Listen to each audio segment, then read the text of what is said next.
Hey guys, welcome to another episode of The Pursuit of Wellness.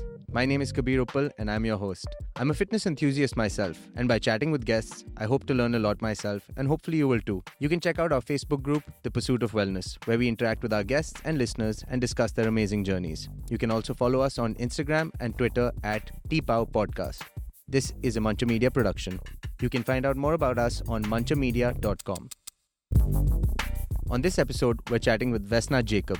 She's a physiotherapist, author, accomplished Pilates teacher, and functional applied science specialist. She is also the owner of Vesna's Alta, Celo, based in Kailash Hills.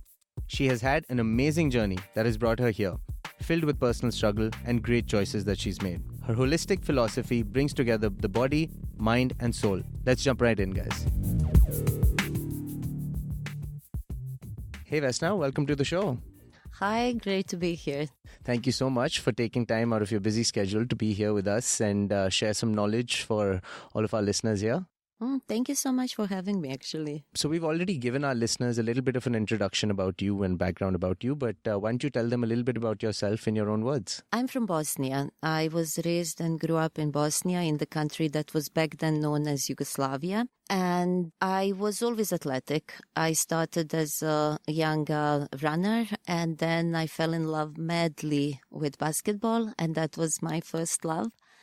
And the city club that, in Europe, we have city clubs that are grooming the younger generations to the senior generation. Yeah. It is not so in India, I believe, outside the cricket, right? Yeah.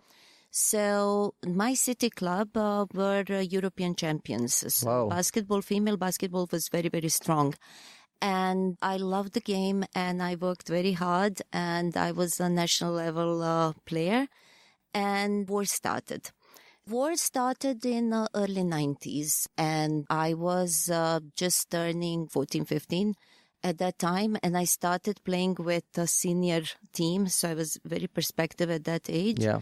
And everybody was predicting a huge and big future. And then war started and then everything changed. All of a sudden the priorities became something different. People were hiding and we were living in under shelling and there was no food and electricity. People were dying, lost some family members. I, at that time, started volunteering in the hospital. So I'm also a nurse. Later on, got a degree. But basketball was one thing that kept me sane. It was my inner anchor that I knew that for as long as I had basketball, I could face anything. Then I got the opportunity to play professionally in Germany. And I was like, wow, this is now my future is going to manifest itself and I'm going to become this player that I always dreamed of. Yeah. And so I took off and went to Germany. And 1 week prior to my first professional contract, I had the first injury in my life and it was bad. Pretty much everything that holds me together was ripped. And then I had emergency surgery. They underestimated the extent of the injury. They botched up my surgery. And 6 months down the line, I had to have another surgery. And I was told that I will never be able to walk without a limp. Not only that my professional career was over, but I will never be able to do any sports, even recreationally. I will not be able to wear high heels, sit cross-legged, or use my body the way I was used to. Yeah, so not only professional, but a pretty major impact on like day-to-day life. Exactly. Yeah. And now that 6 months while I was trying to recover was the moment I woken up after surgery. I know that I called a doctor and who came to check on me and I was like, something is wrong. Something is not right in my knee. And they were like, just dismissed it like a talking crazy kid. You just had a major operation and it is just, there was a lot of trauma in your knee and this is just a part of the process. Every single day, I had the feeling that something was just not right in my knee. And the more I exercised, the more I was trying to recover, actually it was counterproductive, the more damage I was creating. So pretty much these 6 months were spent, they were very frustrating because you're trying as an athlete, you're trying to do something, you're pushing and, you have that mentality, you just need to push through, no pain, no gain, nonsense, okay? Yeah. It doesn't work like that. I was following that I just needed to push through, I just needed to kind of put my best effort. So I was exercising like a maniac, but the more I was doing, the worse I was getting. Yeah. So after 6 months, I was 20 kilos bigger to what I am right now. My right leg was completely atrophical. And that's where the injury was? This is where the injury was. With the right knee perpetually swollen and in pain. Wow. I had only 30 degrees of a range of motion, so it was a very, very minimal what I could do. My entire weight load was on my left leg, so my left knee got damaged, my left hip got damaged, I got bulging discs, I got problems with my cervical area, and I was in perpetual pain, and I was just miserable. Yeah. So after 6 months, the doctor said, hey, maybe there is something wrong with your knee. Maybe there is something didn't happen properly, so we need to operate second time. So they operated second time, and they realized that the fixers they have placed within the knee were actually grinding the joint. So not only my ligaments didn't heal, but there was additional damage. My entire cartilage within the knee was ruined. So it was making it worse. It was making it much worse. Wow. So, and the body, the body is amazingly smart. Body is trying to heal you all the time. So because the body was perceiving there was perpetual damage, body started producing more calcium. So the knee started calcifying, started growing together. Yeah. So anyways, that was beginning of this part of a journey. Yeah. As a young athlete, I was always going early to bed. I was never touched when the kids were experimenting with various things. Yeah. I never You were disciplined. touched You had goals. I trained double as hard than any of my teammates. And I was like, I said, I've done everything right in my life and everything went wrong. I survived the war and I was here supposed to kind of get my destiny to manifest itself. And 1 week away from your contract. And I'm doing worse. Yeah. I'm doing worse because I was coming from the country that had a war. So I got stuck in the bureaucratic as a refugee. Yeah. Because I didn't sign the contract, so I couldn't legalize my stay, so I was a refugee. And you didn't get the medical benefits that you would have gotten as a contract professional. That is the reason why this happened with the surgery the way it did as well. So that took a while to sink in because, as I said, basketball was my anchor. And then all of a sudden that was taken away from you. And it was such a jarring experience. I was in a vacuum. I couldn't breathe. I didn't know what to do with myself. And then that is when the entire trauma from the war, from the suffering, from losing friends, family members, it's kind of all piled together in a one bucket. And I was like, you know what? I need to keep my sanity. What am I going to do next? So I was like, I need to yank myself my entire life I was disciplined. I said, let me go the other side. So I started smoking, started drinking, started partying, went completely opposite direction to where I was. But that was my escape from reality. Yeah. And then those few hours when I would actually get the time, usually around 3 a.m., when you get the time to spend with yourself, I was like, crap, where am I heading? What am I doing? What am I supposed to do? So that carried on for maybe a few months. I was also fortunate that all of this had happened very fast and realizations kind of happened very fast that usually take people many years. Much more time, absolutely. To realize. So that's certain, I guess, inner guidance I always had. I just didn't know I had it. So one morning I woken up feeling particularly bad about myself. And then I had 20 kilos extra to carry around. Yeah. I was feeling bad and I was treated the way I was feeling. Because we also attract certain things. Energies, Exactly, into our lives. So I got up and I realized that I'm on the verge settling for that life. And I saw myself, I said, you know what? Maybe that I thought that I could do better and be better and live better life. Maybe it's outside my reach. Maybe I'm not meant to do anything great. Maybe I'm not meant to be anyone great. Maybe this is it. Maybe I am this failed athlete, stroke refugee stuck in this situation like many other people. And that was the first time I actually heard my inner guidance. And that was the first time I meditated in my life. And I kind of sat because I had no idea what it was, right? So I kind of sat down and tried to get very quiet, and it was just something within that told me that I can get better, that this is not the life that I'm meant to live, that this is not who I am ultimately, that this is a reactive me. Yeah. But that is not who I truly am, that I'm not living the life true to myself. Yeah, it's a small side effect of what you've been through right now. Yes, in a way. And that my body has ability to heal and has ability to get out of that space. So what I've done is I was like, okay, I need to make a choice here. Am I going to disregard this voice as something silly and something that I'm just trying to console myself?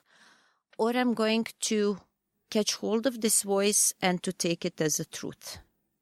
And I made a choice. And I've been listening to that voice since. That point of life was, and the choice I made ultimately we always make choices. Yeah. We don't realize we have a choice. We always have a choice. Yeah. So the circumstantial stuff that happens to you in life, it was a doctor's fault, but it could have been a shelling. Yeah. It could have been somebody's car. It could have been bad fall. It doesn't matter what. The life deals you challenge. What do you make out of that situation is what's going to determine your life. Future, it's going to determine your future, is going to either help you find the truth within yourself, or you're going to get into reactive state. Yeah. Now it's been 20 years or so since, right? I was like, okay, if I have a potential to heal, I need to figure out how. Yeah. I was very careful not to give myself a huge goals. I never set a target that, I have to reach over there, because I realized a pitfall in that. Because the task at hand seems so huge that I would give up before even attempting it. If I would start thinking, I have to lose 20 kilos and then I want to do this and I want to be able to do that, I would be like...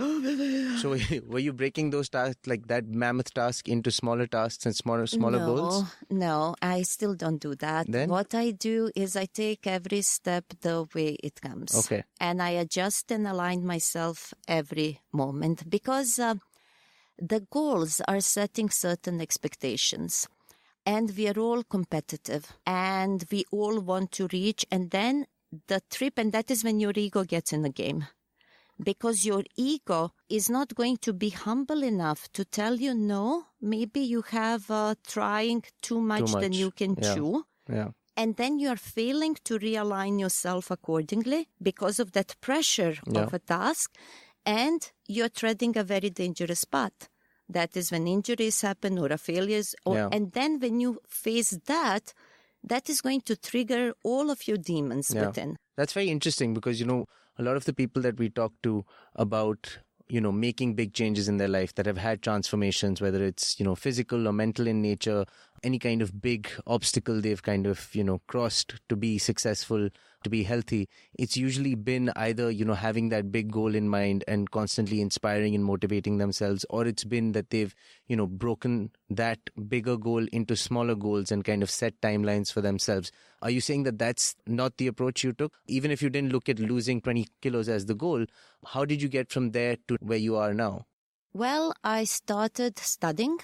To me, always knowledge is the base of everything. The more knowledge you have, the stronger. I'm still studying. Yeah. I'm always studying something, okay?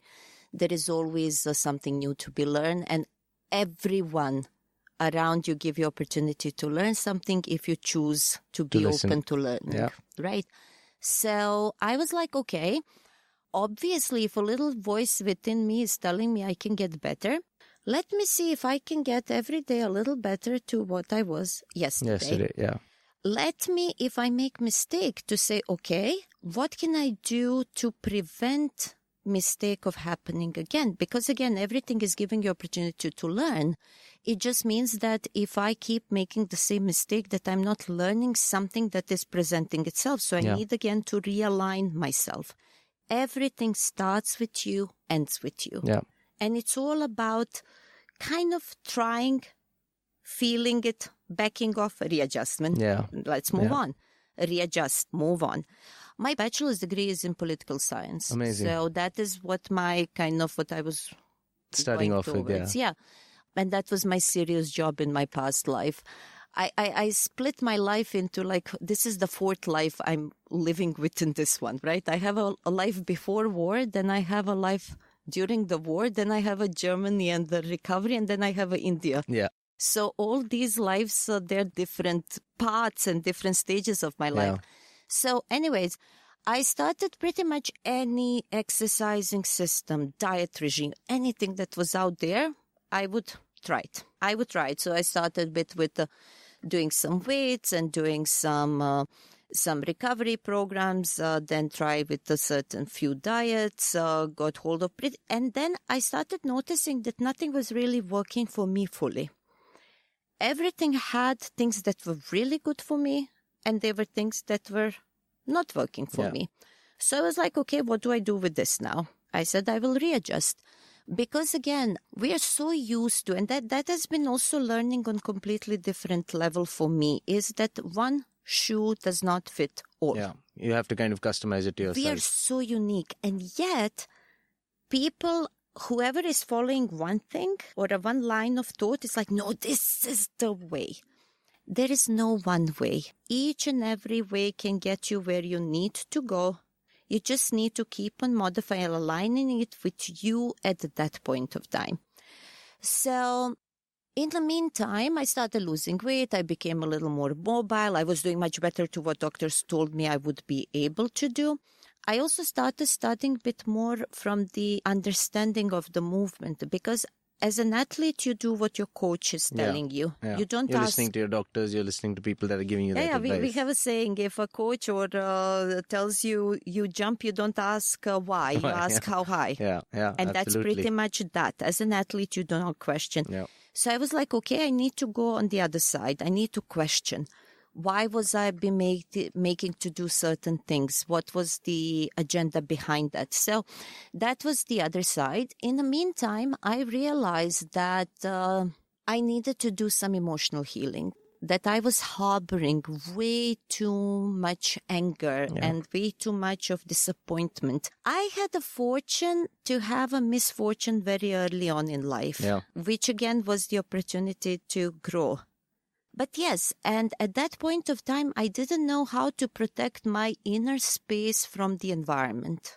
Because you see, in all honesty, your inner space should not get disturbed with anything that's happening outside you. Because you control that, right? Exactly. Yeah. So, but at that point of time, I didn't know that, and I didn't know how to do it. Mind you, I'm coming also from Eastern Europe, and the whole concept of spirituality, and that was something for wackos. That's something that doesn't exist there. It does exist, but it's under the wraps. It's not really talked about, or you cannot be considered as a serious, intelligent, science-based person if you're talking and accepting about that aspect of spirituality. Exactly. So that was always kind of swept under carpet. For me, it was always there, but it's not something that I would put in a forefront. That people would publicly talk about. Exactly. Fair. So I realized that in order to support that emotional healing, I needed to remove myself from the environment because I was having too many bad memories from that space. Yeah. And this was in Germany? Yes. Yeah. And then I decided to go back to Bosnia. In Bosnia, I started working for U.S. Army. I was a translator. I was also part of a security detail team. So that was my serious job. And in the meantime, on the hobby, I was always in and out of gym. I started conditioning soldiers. I got their certifications. So I was doing classes with soldiers. I was organizing basketball tournaments. That's I actually didn't know that about you. That's really badass that you were actually training U.S. Army soldiers. Yeah. Oh, I would make them cry. And I took a great pride in that I was like, I would shout at them and I put my foot down and said, my grandmother would do better than that. I mean, I don't do that anymore. I still carry a whip here and there, but I approach my gentler. I have a much gentler approach now. Yeah, okay. Now, at that point of time, I was able to, let's say, do some squatting. I could do some lunges. However, it would come with a price tag. I could do everything up to a point, and there was a price tag attached to it. So it was my choice that I want to pay it or not, which meant if I would overdo my legs, or I would do something that is a little more strenuous, which means if I went a little bit deeper into squat, my knee would hurt for the next few days, or it would get slightly swollen. But I thought I was on top of the world because that was so much better than I could have hoped. Yeah. Where you were being told that you wouldn't be able to walk properly. Exactly. And I was like, look at me. So that was the ego trip, right? Till one day, one Master Sergeant, Whitehead, so he was like, I keep on seeing you doing so many things, but like you're doing everything wrong. I was like, what do you mean? I said, I had this injury, and I started explaining. He was like, no. That's all wrong. You're using too much of your periphery. You're not using your core. Your glutes are underpowered. I was like, what is he talking about? Yeah. I'm doing so much better.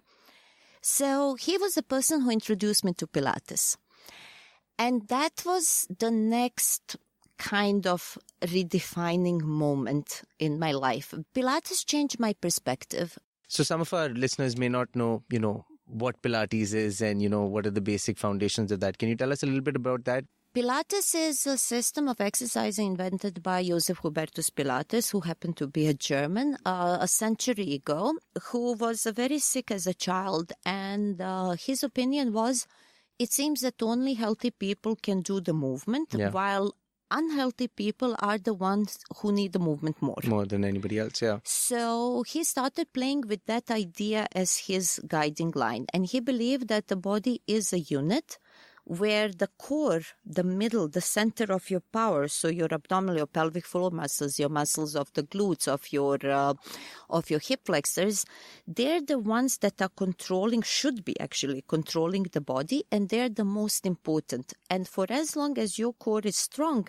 the periphery, which means your limbs, your shoulders, are going to be much better aligned, and hence you will be increasing your immunity system, you will not be having back issues, and you will be moving better.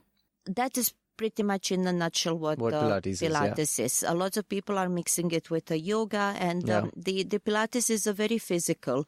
The meditative part of Pilates you get as a consequence is not a purpose. Yoga's purpose is that's actually... That's an added benefit. Yeah. Exactly. Yeah. Yoga, again, people are now using yoga more as a physical exercise way, which is doing a huge injustice to yoga. That's not what yoga's purpose is. No, there's a lot of people talking about how the fusion of yoga into various things is actually ruining the foundation of what yoga really is about, right? Yes and no. Yes and no. I like a context of things. Yeah. To me, whether something is okay or not okay depends who's the person, what is that you wish to do. In my mind, yoga is a complete system there where physical aspect of it is just one aspect of it. To me, yoga is much more exciting as a system from the esoteric point of view, which means the meditation, exploring a deeper side of yourself, achieving nirvana, so higher consciousness. But again, we have a very competitive mind. That's what you were going back to, the goal setting bit and the ego bit that comes in. Exactly, because it's like, oh, that sounds so awesome. It might sound awesome for somebody, but you do that, you're going to pull your back and throw your back for 3 weeks. And you're going to blame it on the exercise, or you're going to blame it on... Exactly, it's not exercise's fault. It is not meant for you at that point of time. So that is when I was introduced to Pilates. And to me, it was like a matrix, like it was a missing something link that brought the pieces together for you. Exactly. So I was like, I understood why I got hurt. I understood, actually that realization came later on, but I started understanding what was going on and why did I get so badly injured. Yeah. I spent around almost 2 years studying, and I was blessed to have him also locked in the camp for 2 years. So I had he was able to guide you as well. Private tutor for that many years. And just when I started thinking, this is something I could do for real, as a real job. Around that time, I met my then future husband. We met before Facebook time. We met online. Somebody had discovered this site, hotornot.com. And we spent like hours. That's a major throwback right there. Hours. Yeah. Okay, exactly. Yeah. Hours grading people, giving them notes. But to cut it short, one of the guys in the team was like, let's put our photos and see who's the hottest Who gets the best ratings, yeah. So that is how I ended up Got into on the platform, that was my first time I posted anything online, right? And back then I was in a different, I didn't want anything of mine out in the public domain. That has changed drastically, tremendously from then. So to cut it short, that's how we met. I was always fascinated with India. I always wanted to come and visit and see Taj and snake charmers and Maharajas. I had very romantic Get the full idea. tourist experience, basically. Plus, I also thought that everybody was doing yoga. Everybody was kind of walking around in a state of nirvana. I genuinely thought that here everybody is infused with spirituality, and it was a bit of a like, huh? Do you still believe that? I've been living here 14 years. So I'll take that India as a no. has everything. No, yes and no. And no, yeah, I'm just kidding. India has everything. So after around 5 months of talking, Anurag came to Bosnia. We spent 3 weeks together. And 2 months later, I came here for a New Year's. And the moment I landed in Delhi and we went to India Gate, I had that little voice that just told me that this is where I'm meant to be. That there was something for me here and there is something that I'm supposed to do here. Yeah. It was just very, very strong feeling that this is where I belong. On that trip, Anurag proposed to me. I said, this is where I'm meant to be anyway. I was in love anyways, altogether, but that was a very also good way of coming here. Yeah. So I went back home, resigned my job, rented my flat, told my mom and dad, I said, guys, I'm getting married and moving to India in a month's time.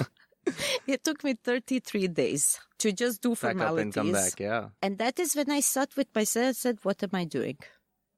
What am I doing? Because, I had a settled life and I was doing fine. And I kind of started planning that I could do something serious with fitness because it wasn't my line of work per se, right? Yeah. And I said, what am I going to do there? I mean, what am I doing? And again, I sat with myself and I was like, it was just that there was something for me here, that this is where I needed to be. So I packed my bags and I came to India. Yeah, so multiple things kind of brought you together to actually do the move, the whole, exploring fitness as a career and future option, Anurag, and also that sign that you got being here, that this might be where you want to be. Exactly. Because, and this as a career happened again completely organically. Yeah. It happened because I got married, came here, started enjoying my life, getting to know. I had no pressure to work per se. It was, I said, let me get used to being in this here, new place. Yeah, in absolutely. this new place because it's different. It's very different. It is as diagonally different as it gets. Yeah. And yet, I never felt as a stranger. I never felt as a foreigner. I do look very foreign. But you don't feel it at all? Not at all. That's great. Never did. As if there was a little spot cut in my shape and size and waiting. Awesome. And I just okay, I came and now I'm here. Yeah. So I started going to the gym, started practicing. Few people saw me doing my practice and they were like, what is that? And I was like, it's Pilates. At that point of time, nobody heard of Pilates here. So I started teaching few of my family friends. So at this point, did you have, your own space or your own equipment, or, how were you kind of training all these people? Well, some people I would go home. I first started as going to people's homes and doing that. Then I also rented a place in City Fort in auditorium. Mm-hmm. So I would have it a few times a week and I would carry all the mats and everything with me. So it was like a big movement back and forth and ship it. Then I also managed to get one reformer soon on. Somebody was selling a second-hand reformer, so I got hold of that. So I set it up in one room at my home. Along the same line, I started realizing that I enjoy working with much smaller groups of people or as just a one-on-one opposed to large groups. With the large groups, I like doing workshop, and that is something that I'm still doing that way. Excellent. Because I started understanding how much alignment is important. It is not what you do, but how you do it. Okay. And it's very difficult you're having all these people doing mass classes and 15, 20 people in it and the group sessions. And while the energy is great, again, we have a very competitive mind. Yeah. And while the plus side is that you can sustain the effort because there's an environment. Exactly. Yeah. The minus side is very often people miss the point when they need to pull back and self-preserve. It's not a long-term solution. It's not sustainable. So what you then you have a 20-year-old somethings who are very passionate about routine. They get to 30, say, I'm done. Yeah. Either they're physically injured or they got enough of that, they're tired of it. Pushing because you have the world then and the obligations to push you. And I don't like that because movement is something you're meant to do your entire life. That's actually what we want to kind of, do through this podcast as well, right? We're trying to explain to people that it's a journey. It's not something that you do for 3 months or twice a week. This is something that you will need to do for the rest of your life to stay healthy, to stay fit, to stay mentally and physically, have a specific level of well-being. And now you're here, you have your own studio, you have multiple columns you've written, there's books you've written, you've trained, individuals that are taking part in pageants, you've done it all. And so, just for some of our listeners, I know a lot of our listeners are entrepreneurs in the fitness space. They're very passionate people, not necessarily people that are doing this. They're similar to you, that they've fallen into this in an organic manner, right? They loved running, they loved fitness, and they got into it. How have you, I know you mentioned that you done it organically, but how are you balancing all of these things together? How are you doing it in this badass manner where you have your own studio, there's all these people that you're affecting and whose lives you're changing? What is some essential stuff that you have to do personally to make sure that, all these touch points are being maintained well? I feel what is really important is to ask yourself, what are you in for? Yeah. All right. I am in situation that I have to work for my living. Yeah.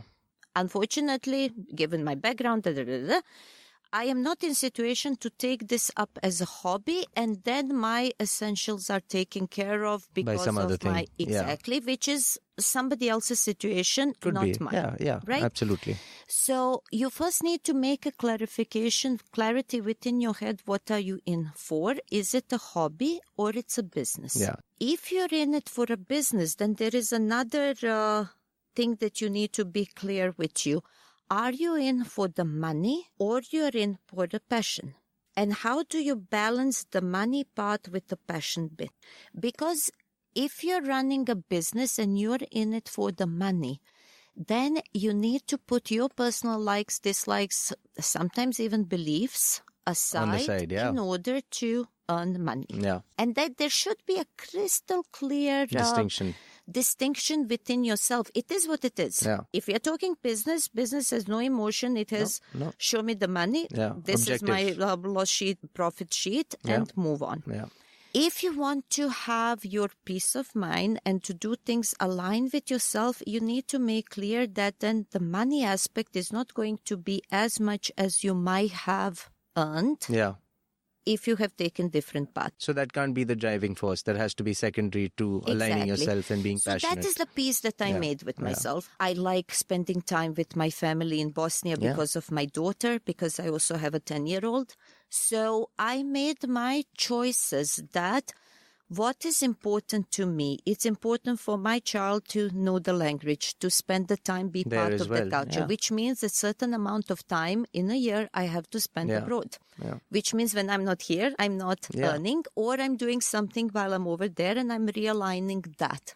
One of the biggest challenge for me is to create a team that is big enough that can accommodate the demand that I'm having without suffering on the quality. Yeah. And I'm very particular. Yeah. So that has been an ongoing challenge, but from the talking to a people, that is what pretty much everybody, how do you have a team that is maintaining quality and is sustainable? To me, it takes around 1 year to groom a teacher to the level that I wish them, wherever they're starting. Anybody who's working with you, to get them to align themselves with your beliefs. You know how many girls I have gotten married and they moved out and they went for their higher studies. So it is also knowing that while you can keep on doing this, that still life is going to throw you a curveball, and every now and then you will be like, oh my God, now I have to start again. All over again, But it's a part of the game. So to summarize, you're saying that, obviously having, knowing in your mind from the start what is driving you. Is this something that you need to sustain, or is it like a hobby? If it is something that's sustaining, then you need to know what you're going to sacrifice, what the trade-offs will be, when you're going to be willing to let go of quality, quantity. And like, I love the point that you made that, going home to Bosnia with your daughter is important, showing her that culture, that heritage is important. So for you as an entrepreneur, scaling this into, say, $1 million, $2 million business may not be the goal, right? You want to impact lives, you want to grow in your own way, and that's what you've decided. See, we all sometimes are having those points, not of doubt, but of a conflict. Yeah. Conflict between where you are, where you wish to be, or what are your aspirations, what are your possibilities, and then you get stuck somewhere between. All right. So when you become clear what is that you want and how do you want to achieve it and what is acceptable way and non-acceptable way, then you can say, you know what, but I have chosen that. I cannot be on the point and find this conflict. And you might choose not to betray your own principles or your beliefs to reach that. And again, we all are different. Everybody has their different motives. So I'm not going to say, oh, if you're chasing money, that's bad. It's not bad. That is your path. Yeah. Be happy. Absolutely. Yeah. This is my path and I'm content, but I cannot compare apples and oranges. So just to jump a little bit into the Indian wellness ecosystem, it's not like you've just entered this. You've literally been here during its absolute boom period. You've been here when this market has grown, when people have started getting more aware. There are more companies, there are more studios, there are more food companies, yoga, meditation, everything that is happening now has happened in the time that you've also been in India. So you've experienced this new wave of entrepreneurship, of awareness. What are some things that you like about the Indian wellness ecosystem, and what are some things that you think can improve from, a business perspective and from like a user perspective as well? I think the biggest problem here is standardization. There is no standardization of any sorts anywhere on the fitness and wellness aspect. Because again, I'm a holistic fitness personality, so I'm very much into wellness, and yet fitness is not necessarily considered wellness which is kind of totally twisted. Or medicine is not part of wellness, which is another twisted thing. So as I say, I just came from the Wellness Conclave. I was one of the speakers there, and one of the doctors who's now dabbling with the functional medicine, she was like, you know what? Medicine is not considered part of wellness. Yeah. Because medicine is considered as curing illness, but not promoting wellness. Yeah. So people don't look at it as prevention, they look at it only as cure. Exactly. And on this side, on the wellness, you have body, mind, soul, and yet fitness is not part of that. Yeah. Which is, to me, kind of totally makes no sense, right? Yeah. And then you have a physiotherapy, which is, again, a third aspect, has nothing to do with it. What do you think are some ways that people can actually figure out, what is a fad, what is not a fad, and how to actually recognize which studio or which fitness professional is, the one that can actually help you on your journey? Now it is informative choices and informative decisions because, again, not everything is for everyone. Yeah. Movement is for everybody, but not every movement is for everyone. So you start first on where you're standing at this point of time. What is your history profile? What is your injury profile? Yeah. What is your movement experience? What kind of background you're coming from? What is your association and relationship to movements? Yeah. Because some people thrive to give them music, some people prefer something quieter. Yeah. And both have their own merits and values. Okay? Absolutely. Once you understand where you're coming from, it's like, okay, this is where I'm coming from. Where am I right now? What is my lifestyle? What is my stress levels? What is my outside life? Because if you're exposed to a long-term stress, doing something super stressful in the gym is going to add to your cortisol levels, which is going to actually promote more tiredness and injury. It's going to injure you. Yeah. If you're exposed to the short level of stress, doing something very strong physically is going to level it out. So you also need to understand that about your body. And these are the things that people miss out on. And importance. What is your sleep pattern? What is your lifestyle like? So what kind of life do you lead? Yeah. Outside the gym, not necessarily in there. In the gym, you're 1 hour, 2 hours at the best. Yeah. I mean, if you're super focused and you have plenty of time at your hands and you're that is your motto, you may spend 2.5 hours. Other than that, no one spends more than that. And even that may not be every day. You live your life outside the gym. So ideally, your gym time would be the time when you're planting the seeds of something that is going to sprout into something bigger. Yeah. So your gym should be balancing out your lifestyle. If you're having a very stressed life, if you're having lots of running around late night, you need something that is going to counter that. Yeah. So set the foundation. You always. Yeah. Then how well are you moving? How aware of your body you are? Because if you know how to move, if you understand the stresses in making, if you can stop it at will and prevent injury, you need to understand what is your life at that point of time. Let's say you have a young child. Yeah. Your fitness regime is going to be different to when you have no children. No child, yeah. Because again, your pace is going to be different. Your stress levels are going to be different. Your body will require. What your body is capable of doing in your 20s is different to what it can do in 30s or 40s. Yeah. Now we are talking here relatively. If I am going very strong with my body, I know that my recovery time is going to be longer. Yeah. And I need to respect that. So if you do not respect your body, all of that, then the goal settings, what you're going to do, that is all ego that's going to put you out of the game for some time. Yeah, exactly, and absolutely. it's not worth it. So once you kind of assess all of that, you can create a roadmap how my fitness should look like. I may enjoy dancing. So can I combine the dance movements with you? Because body doesn't know it is in the gym. Yeah. You can do a fitness anywhere. I mean, I keep going into hotel rooms and do silly things, or I do stuff in the bus or in a tube or anywhere. Yeah. Anywhere. Yeah. Body recognizes the movement. Yeah. If I don't have a time, which is an oxymoron because this is my job, and yet I sometimes struggle to find the time for my own fitness. Practice. Yeah, absolutely. So whenever I have a little pockets of time, I keep on doing because again, body recognizes the movement. Yeah. So once you understand that, you can plan accordingly. And then when you say, okay, now I feel stronger, fitter, let me try something that, what I would like. It would be silly. It seemed like saying, okay, I want to climb Everest, so let's go climbing tomorrow. You can't. You need to condition your body for that effort. So it's same with anything you do when it involves the body. It's a journey that requires effort. And you need to kind of figure out where am I standing. Yeah. If I have an issue somewhere and I want to be up there, I mean, I need to do like few steps absolutely in between. And what are some sources that you would recommend? Obviously, hopefully our listeners, think of our podcast as one of those sources where they can get great information. But otherwise, are there any specific publications or specific websites? Or, I know I want to talk to you a little bit about your books as well. Are there places that you rely and trust in terms of the quality of the information they're putting out for people to actually get knowledge and understanding from? Well, if you're doing a proper search and you are taking interest, you are going to find the quality of content as well. Yeah.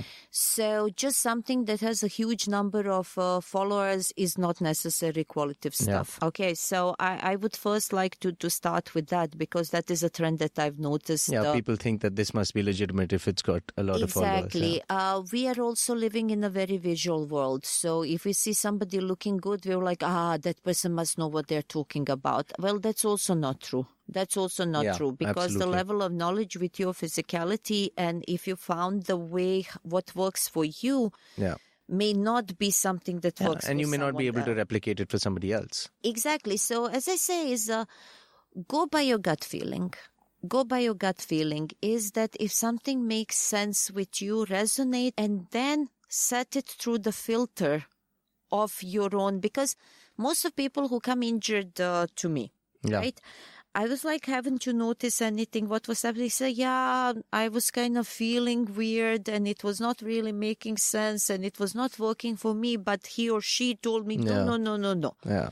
They didn't follow their instinct. So we all have that when we look in retrospect that, you know what? That wasn't maybe the best for me. Option, yeah. So I would always go by that your inner guidance is nobody can feel for you. Yeah. Nobody can feel what you're feeling. And you need to be working with the people who are not going to disregard that. So if you just go with that you want to work, if it's a one-on-one training, you need to work with somebody that if you say, hey, something is not working for me, that person is going to say, okay, why don't you tell me what do you feel? Yeah. Or tell me what doesn't make sense and let me explain it to you. All right. So that would be as a one-on-one. Secondly, I'm finding genetic testing a very good way to realign yourself as well. That's great. Yeah, I remember, a couple of years ago, a bunch of companies propped up and there was a lot of that going around. What is the impact that could have on somebody's, knowledge of their body? It helps your ego. Yeah? It helps your ego. Because, I have been working with one young guy and the struggle with him, and he's been working with my husband actually, and the struggle with him was that he had a very high injury profile. High injury profile. Again, there are reasons, but being a male and comparing himself to all his peers, he's like, no, I want to lift weights and I want to do this and I want to do all this functional stuff that seems functional, but it's not really functional because functional science is something else. And we've been trying to explain to him. So it's always like 2 steps forward, 1 step back. We reduced his injuries by a lot. He's mobile. He's moving better. But his sense of what he should be doing in the gym, by comparison to his peers, it's always a struggle. So it's always like I have to arm twist you to do what I'm asking you to because I know it's better for you. And luckily, he has that trust in us and what we do absolutely. That he will, but not without grunting. Yeah. And so there will be a part of him that will still kind of want to do the can we do this? Yeah. All right. Only after we have done his genetic testing, he became on the same page because in his genes, he has a very high risk of injury profile, particularly ligaments, tendonitis, and there is a problem metabolizing fat, which means that he needs to put much more effort to get. And recovery rates are very slow and does not respond well to the power stuff, but more to endurance stuff. Interesting. And that was such an eye-opener for him because I knew it. But to get somebody on the same page, because we subconsciously always compare ourselves to people around us. So I found that as a great scientific way. It's like, here. After that, it was like, okay, when are we doing recovery stuff? And that's amazing that it's that in-depth that it can tell you all of these things. It can. It tells you about predisposition. I have a higher risk injury profile, which again, I didn't know. I now know it. And pretty much my entire conditioning happened to be perfectly aligned with what my profile is. See, the genetic, and again, we are just learning. We are in diapers when it comes to genetic training, but understanding your body a little deeper and what predispositions you have for can help you align yourself better, particularly if something does not really make sense to you, right? Yeah, fair enough. Because now, whether or not genes are going to express themselves as XYZ, that's a combination of a lifestyle, of circumstances, stress levels, etc., etc. But at least if you know, like my body has a low production of collagen, which again, I got it my entire life. Whenever I see collagen stuff, I've been instinctively taking it because I felt this is what I needed. Yeah. And, to see that on the test is like, this is interesting. Yeah. Okay, so not everyone is that attuned. Not everybody has that experience. So why would you wait 20 years of experience? If there's a report that can tell you now. If there is something that can help you kind of understand the way your body functions a little better. That's great. I didn't actually know at all that it was that in depth and it could give you so much analysis about yourself that you could actually use to make, it's a very actionable report that tells you, which way you should be going. And we like to see things written, right? Yeah, absolutely. I think people trust it more, and the minute you put some science behind it, people are more likely to kind of, trust that a little bit more. So jumping into a little bit, about the functional applied science bit, I wanted to touch upon that as well as, your holistic healing philosophy, the hypnotherapy that you brought in. How do you use the functional applied science, the 3D functional Pilates that you've created, and the hypnotherapy to kind of have this holistic wellness experience that you have created for people that are working with you, or, that you're putting in your books or the columns that you've written? How does that all come together? After a while with dabbling with Pilates, at that time I was already in India. I heard of PowerPlate, which is a vibrating technology, and it just made sense to me. Yeah. Because again, I see something and I see potential of it. Yeah. It's always that sort of an instinct that has been with me when it comes to movement. So I brought it to India and I became a master trainer for PowerPlate for India. And I went to US to study. And I went to mentorship with Athletes Performance, which is now Exos, which is the top leading sports facility in the world for conditioning athletes. Main NLF topics came from the academy. They're working with the New Zealand rugby team. So it's a high profile athletic performance. Because again, even though I work mainly with recreational athletes, still the sports kind of that side is always there. Yeah, so absolutely. anyways, I went there and here I was again, my thinking I'm super fit and I'm doing so much better. And within like 2 days, I pulled my groin. And I was like, why did I pull my groin now? I got back to India. I completed the training and all of that. And I was like, something is missing. And that is when I realized that Pilates is not fully functional. Yeah. That was, again, another learning. stone. Yeah, absolutely. Exactly. I said the Pilates makes perfect sense in terms of observing body as a unit, but something is missing because Pilates is in a classical sense, and I do classical form of Pilates, and which later on became 3D functional Pilates, is done on the floor. Now, floor is not a functional space. Yeah.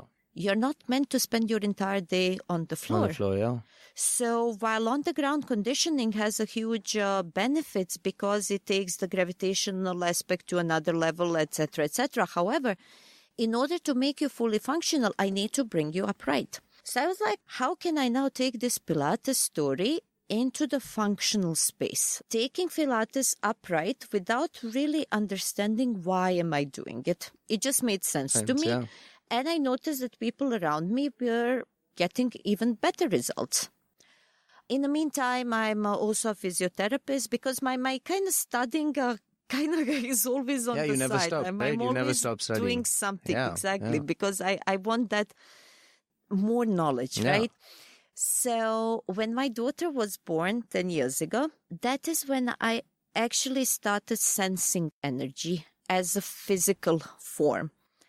That is when I started again getting more onto the spiritual side. I said there is something missing in my life, and that was that spiritual aspect. Yeah. So started studying different meditations, done inner engineering, done later on done art of living, got involved with Reiki. I'm a master Reiki healer. And only when she was born, I realized that all women from my mom's side of the family always had the heightened senses. My mom always had predictive dreams, which she was petrified of. And coming from the part of the world we're coming, we don't necessarily talk about it. Yeah. Or if you talk that you're hearing voices, I mean, there is diagnosis for that. Yeah. Okay. Yeah. I went to medical school. I spent 1 year studying anatomy. So again, you don't mix certain things together, right? Yeah. So only when my daughter was born and I started kind of questioning is because all of a sudden I sense people's energy. Yeah. I could touch it. I can, if I do meditation, I get messages and I have very strong intuition and I start telling people things about themselves for which there is no way I could know. Yeah, things they haven't told you. And that is when I went home and I said, what's happening? And that is when I came to know that all the women from my mom's side of the family have a heightened gift. It was just something you wouldn't talk about. Yeah. So that is how the spiritual, and it took me quite some time to come to term, because that is when I realized that it was always part of me. It was always there. It's just that I needed to be in India for it to kind of spread its wings, and that I could speak about it without people telling me I should go and check in somewhere and they should lock me and throw away a key. Yeah, people are more open to that here. So, and that is such an amazing thing. Yeah. And I think that is the most amazing thing about India, is the openness toward things that are not necessarily easily perceivable. Understood also, yeah. So that was happening along line, which was always my personal thing. When I went to Wim Hans, my mentor is Dr. Shukla, who's a psychiatrist. So I've been studying under him, and I've gone through regression and through full course. So I'm a certified teacher of a hypnotherapy. And that is when I realized how much of our consciousness is driven by our subconscious self. And if we can dip into that and create the changes so that we can manifest why people can't stop smoking, why people can't stop eating, why people can't stop, it's because subconsciously their linkages are so strong. If we unravel that, people can manifest much better. Yeah, they can change things up. So that is what was happening on that side. So the spiritual part took one side with the Reiki and healing and the meditating, which I still do, and is getting messages, because having that ability of being a medium. Yeah. And then the functional angle. And then in all of that, this functional Pilates. Yeah. So approximately 3.5 years ago, I went to China for some seminar, and the presenter there started talking about functional applied science, as that body should be looked as a unit during the movement. Yeah. And I was like, this is it. In that one sentence, I recognized the potential that was now missing link. After the Pilates that I started taking upright, I didn't understand why was I taking it upright. Yeah. So off I went to US again to study. It is a Grace Institute of Functional Applied Science, and it is that the body always moves in all three planes of motion. Yeah. Because what guides the movement is mass, momentum, direction, and gravitational force. And when we are observing somebody's movement, we cannot observe it in a non-functional space. Yeah. So if I want to really know what is going on in your body, I need to put you through the movements that are creating a problem. Yeah. Because if you're having a back issue or a knee issue, that is not the cause. That is the manifestation of an issue. Your root cause is probably somewhere in your foot or in your hip, and understanding how different body parts correlate and communicate with each other and influence that movement. That's what's important. And that was, to me, it's like, this is it. Yeah, that's the aha moment. It added the reason behind why was I doing it. So practically you were already performing this, but the theoretical bit you weren't sure I didn't know why. Yeah. It just made sense. Yeah. It just made sense what I was doing. So in functional applied science, we are always looking at the body as a unit, and we are finding the leakages of energy. Yeah. Wherever the energy leaks, it is what can create an issue, because body works perfectly as a unit where each part has its direction, orientation, speed, and direction. Yeah. And they need to work in a synchronized unit. If one part is moving too fast or too slow, that is creating the opposing forces. That opposing force creates an injury. Yeah. So understanding that, you can actually influence and correct that movement so that the body works smoothly and again align it properly. So pretty much that's what functional, in a nutshell, what functional applied science is. Yeah, yes. Awesome. Just, before we wrap up, I think, we've gone through some of the main points that we wanted to kind of touch upon with you, the holistic angle, talking about your amazing experience in India as a professional. all the great things that eventually, brought your experience to India. But what are some things, we've talked about from an entrepreneurial angle, we talked about from the user's angle of, making sure that you're listening to your body, making sure that you're listening to your gut. If you had to give like 3 actionable tips for some of our listeners of things that, it doesn't matter what level you're at, whether you're a beginner, you're intermediate, advanced level, 3 things that you should always keep in mind on your wellness journey, whether it's meditation, whether it's strength training, whether it's yoga, that, a good way to approach each and every aspect of the holistic wellness angle? Well, first thing is that you need everything. Yeah, it can't just be one of it. You need literally everything. Your body, and there is a space for the deep introspection. There is a space for action. Yeah. There is a space for resistance. There is a space for recovery. Yeah. You need all of that. All of them. That is in different aspects at different points of time. And how do you create your perfect balance? It is your task to do that based on where you're standing. So that is number one. So just doing one thing, it's dangerous because it imbalances you. Yeah. It could make you worse off than you were. Exactly. Because you see, if you're only as strong as your weakest link, and this applies to body, mind and spirit. And soul. So not only you need to align your physical body, but you need to align your spiritual, mental, as well as emotional aspects, because they can crush and affect the other side. Fair right? enough. So that is what are you in need more of? Yeah. That would be one question. Number 2, what is that you want? Once you identify what is that you want, are you ready to do what you need to do no matter what your circumstances are? So are you ready? Because not that somebody has a better potential or a less potential. The difference is in focus. If I put as much effort into something, I can get the same results as somebody else. It's a matter of how much you apply yourself. Yeah. So many of people say, I wish to have that kind of body. Okay, fine.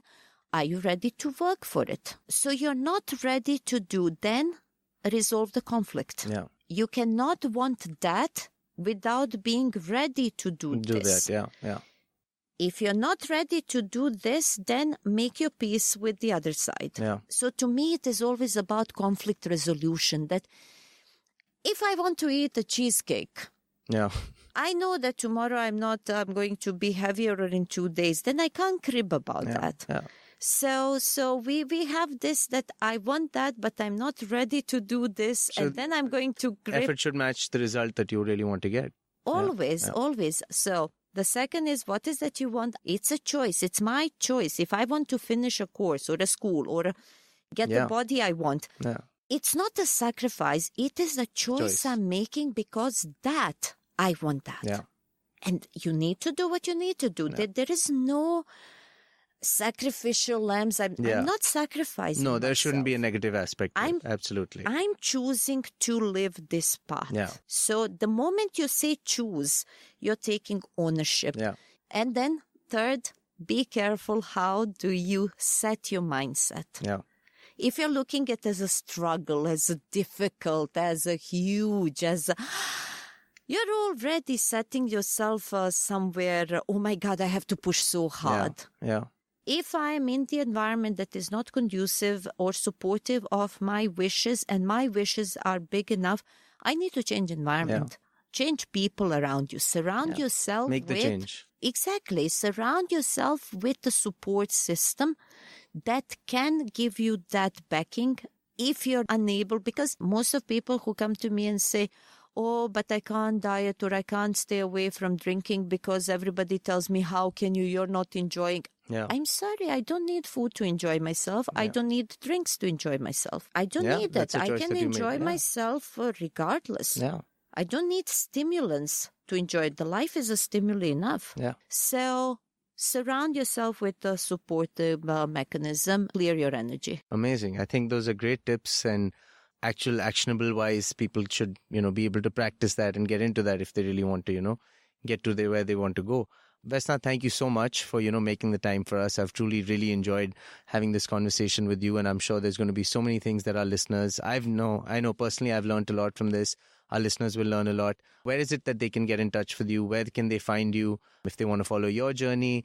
And also, maybe, follow up on some of the great things that you've talked about here. My Instagram handle is Vesna's Alta Celo. Alta Celo is Esperanto word which means higher purpose, because I believe we all are brought to this plane and time with the higher purpose in mind, and the sooner you discover yours, the more fulfilling life you're going to have. Yeah. So Vesna's Alta Celo, you can get in touch with me, or a Facebook page under the same name. My studio is in Kailash Hills. We do there mainly personal one-on-one training with the clients. I also do healing, consulting, and the counseling sessions as well for the clients, because again, to me, it's alignment. So if I notice that any of our clients has a requirement to balance other aspects of life, then we kind of create... It has to be everything. Because you see, my spiritual body is not outside my physical body. It influences. So it's not separate. My emotional body is not separate.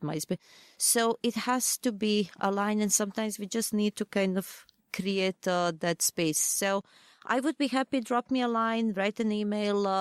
Would love to get in touch. If anybody has any questions, just shoot it, and I can do either a video format or I can just reply to your emails. Awesome. And all of that information for our listeners will be in our show notes as well. Thank you, Vesna, so much for making the time for us. This has been truly enjoyable. Pleasure being here. Thank you for having me.